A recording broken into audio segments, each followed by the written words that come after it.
Ever wonder how to behave when you or a loved one lands in the emergency room? Fret not, we've got you covered. It's a scenario we all hope to avoid, but life can be unpredictable. Knowing how to conduct ourselves in the emergency room can make a world of difference, not just for us, but for healthcare professionals and other patients as well. It can impact the overall experience and quality of care. So let's dive right into the do's and don'ts of emergency room etiquette, shall we? First and foremost, do number 1, be honest with the medical staff. Now I know what you're thinking, why wouldn't I be honest? But you'd be surprised at how often people withhold important information. Maybe they're embarrassed or they think it's not relevant, but let me tell you, every detail counts. When you're in the emergency room, the doctors and nurses are there to help you. They need to know everything about your medical history, your symptoms, even the medications you're taking, including those vitamins and supplements you picked up at the health food store. Don't be shy or scared about sharing this information. These professionals have heard it all, and they're not here to judge, they're here to help. And the clearer the picture they have, the better they can do their job. Remember, honesty in the emergency room isn't just about being a good person, it's about getting the best care possible. Because at the end of the day, honesty saves lives. Now for our first don't. Don't be rude or aggressive. It's easy to let nerves or worry get the better of you in an emergency room, but it's essential to remember that everyone is there to help.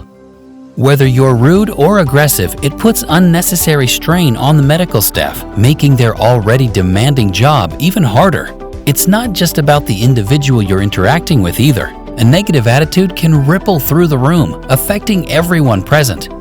Imagine a scenario where a doctor or nurse is treated poorly.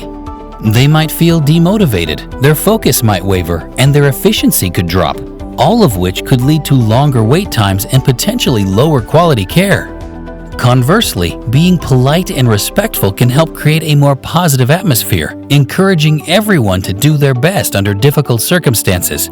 So next time you find yourself in an emergency room, remember, kindness goes a long way, especially in stressful situations. Do number 2, respect the privacy of other patients. Imagine you're in a room full of strangers feeling vulnerable and anxious. That's exactly how most people feel in an emergency room. So it's crucial to respect the privacy of other patients. Recognize that the ER is not the place for prying eyes or curious minds. Everyone there is dealing with their own emergencies, and they deserve a sense of privacy amidst the chaos. Avoid asking personal questions or trying to overhear conversations. If you happen to hear or see something sensitive, keep it to yourself. Remember, you wouldn't want someone else to invade your privacy in such a situation. In addition, give physical space wherever possible. Avoid standing too close to others or making them feel uncomfortable. Efforts to respect privacy can go a long way in creating a more empathetic and supportive environment. In an emergency room, privacy is a precious commodity. Respect it. Don't number 2, avoid bringing a crowd with you. Now we get it, emergencies can be scary, and it's natural to want your loved ones by your side. But bringing an entire entourage into the emergency room isn't helpful. It's like throwing a surprise party in a library. It just doesn't work. Imagine you're a healthcare professional trying to navigate through a sea of people. It's not just a nuisance, it's a hindrance. Every unnecessary person in the room is an obstacle, a distraction that can slow down the response time. Moreover, crowded rooms can create unnecessary stress and anxiety for other patients. Remember, an emergency room is a shared space. It's not just about you, it's about everyone. So if you find yourself heading to the emergency room, remember to keep the crowd to a minimum. Bring someone who can provide support, not a distraction. In an emergency, less is definitely more. Do number 3, always follow the instructions of the medical staff.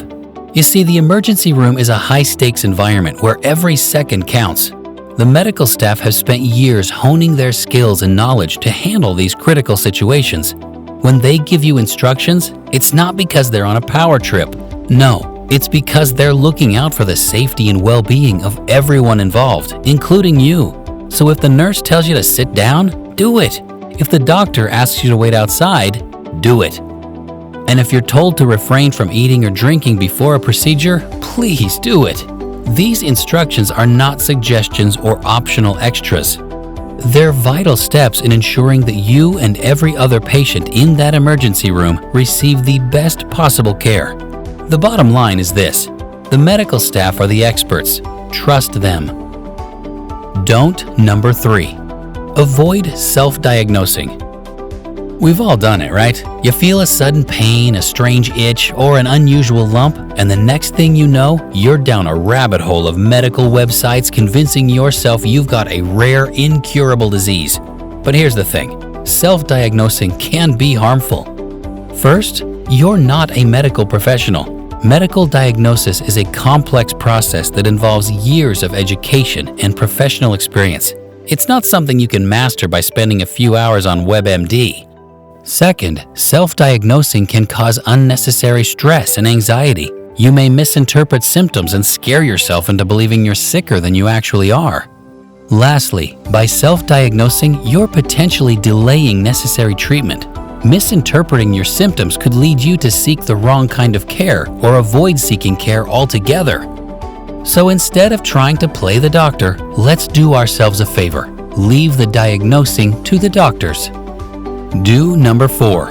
Be patient. Now you might be thinking, why should I be patient when I'm in an emergency room? Well, let me tell you something. Emergency rooms are like the grand central station of healthcare. They're bustling with activity, with medical professionals constantly on the move, tending to critical cases. Your wait time isn't a reflection of your importance, but rather the gravity of other situations at hand.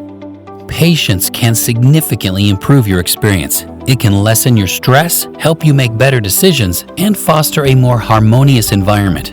Remember, everyone is doing their best to get to you as soon as possible. You see, the emergency room isn't your typical queue at the grocery store.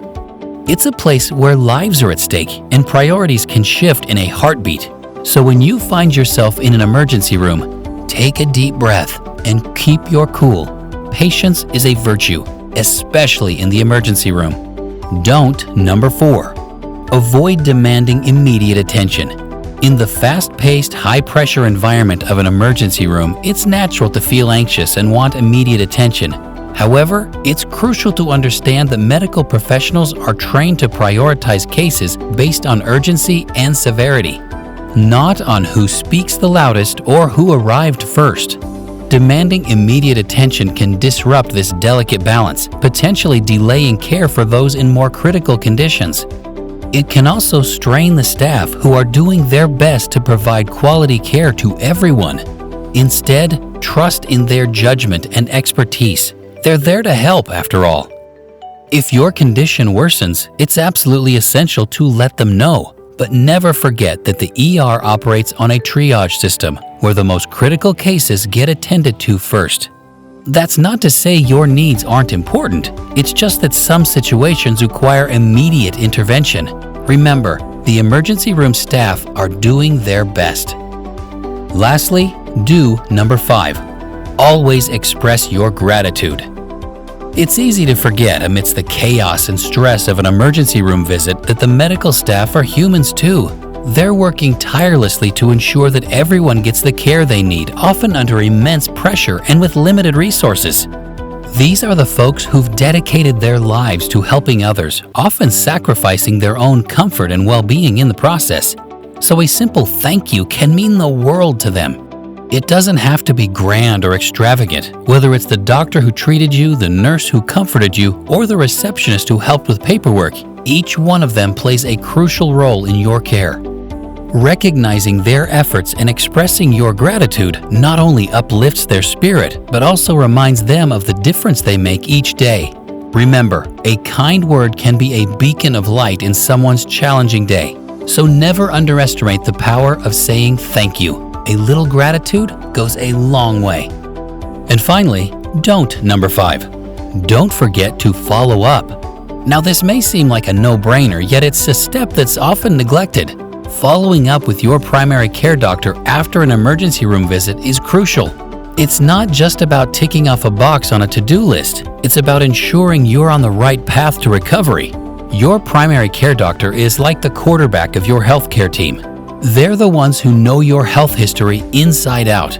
They can help interpret the information from the ER visit, adjust your treatment plan, and make sure you're getting the right follow-up tests or visits with specialists.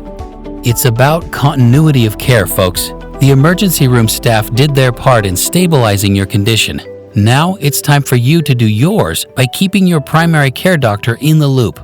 So remember, a visit to the emergency room is just the first step. Follow up for complete care.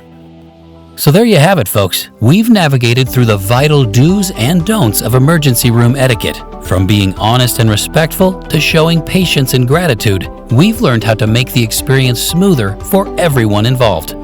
Remember, it's crucial not to self-diagnose, demand immediate attention, or bring a crowd. And don't forget the importance of following up. Remember these do's and don'ts next time you find yourself in an emergency room. Stay safe and take care.